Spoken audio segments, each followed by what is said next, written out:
All right, right now we're going to check in with Kelsey, SEC. You had some ups and downs this weekend. Kind of break it down for us. Mostly ups, though. I will say it was a pretty good weekend to be an SEC fan. I'm personally here in Oxford, Mississippi right now. So I was at the Ole Miss game versus Furman, which was an absolute blowout, 76-0. But wasn't it supposed to be a blowout? Come on now. It's like the whole point, the greatest thing about football, it's like you always expect it to go one way, but then like once you get out there and what I've heard from Ole Miss is this is how they expected it to go, but they were very pleased with it all working out. So I can imagine you have the best quarterback name too, Jackson Dart. That's a great name. It's so good one. It's such a good one. Yeah, they're great. Actually, that's sort of that is kind of the talk. It got kind of swept under last week just with the excitement of everything going on at Ole Miss. But our depth chart for our quarterbacks, we obviously have Jackson who starts for us, and then we had Walker Howard, and now we have Austin Simmons, who is a redshirt freshman, and he actually plays on our baseball team. Also, he's a pitcher on the baseball team, and they bumped him up to second string, and he played most of the second half of the game. Oh. And so it was kind of like it took everyone kind of off guard. No one was really expecting that. And because we haven't heard like publicly that there's a battle going on for that position. So we're sort of waiting to see how this week shakes out to see if maybe Walker Howard gets some more play time to see what actually is going on. So that's the Miss T right now. So some other games that happened, LSU lost to USC. My question for you is, can they recover from this? Because their schedule is pretty tough as well. Yeah, it is a tough schedule. I think Brian Kelly is going to go so hard in the paint on them. I think that they have time to recover. Like kind of what we've been saying is this was kind of a home game for USC, even though it was played in Vegas. It was a lot closer. And the thing with LSU, it seems like it's been more of like a sidelines issue, a discipline issue. And I have no doubt that Brian Kelly's going to have some strong words for them. If you saw that post-game interview, that water bottle was flying, I can only imagine what happened behind closed doors. Because he was angry. I'm so angry. I'm angry. They should have won. They really should have won that game, and they know it. Everyone knows it, and these things happen.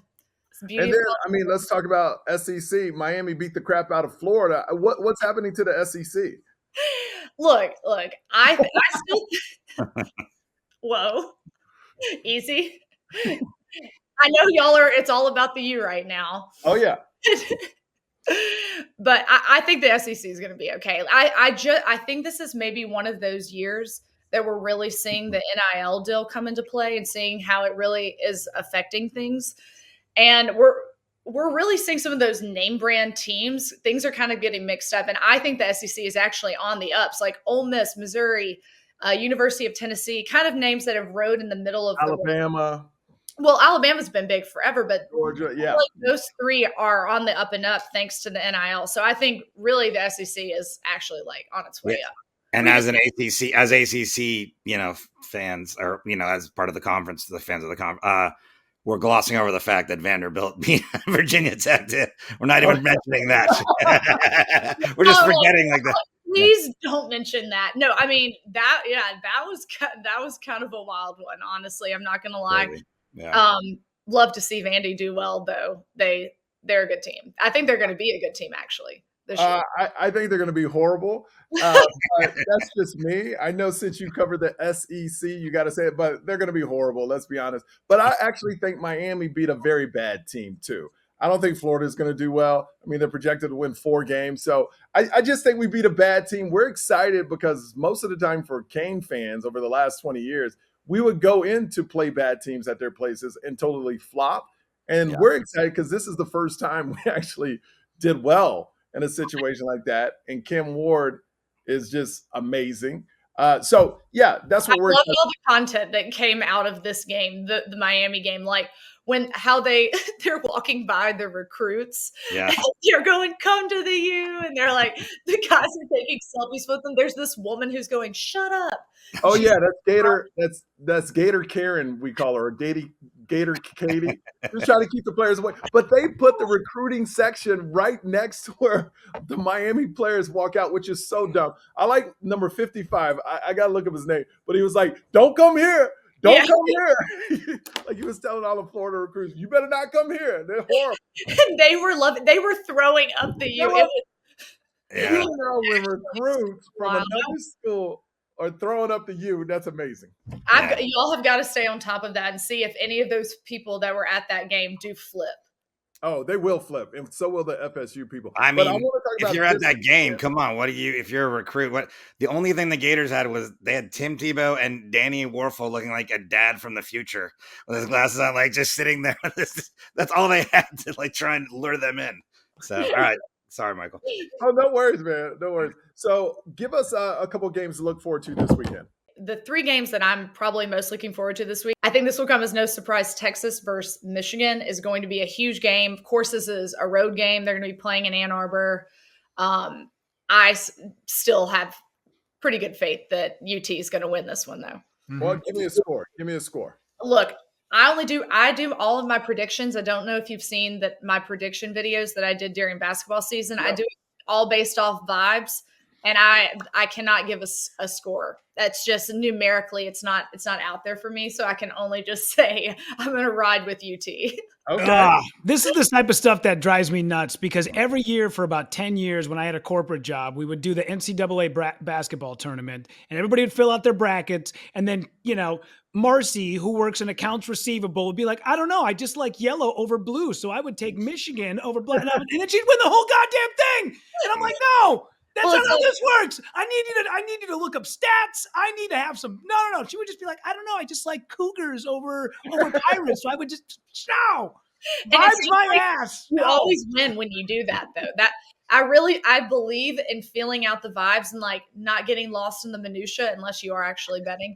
Maybe sometimes I'll play with an over and under situation, but I think I'm not ready yet. It's too early in the season for me. The scores this week they were way too high. Mhm. So I don't have a good feel on things yet. Okay. Stick with me next week. Right. So And real Texas- quick, to bring up Michigan, if you guys haven't seen the documentary about the sign stealing going on at Michigan that just came out on Netflix, you saw? Oh, man, haven't what a seen it. doc. Oh, it's great. That's amazing.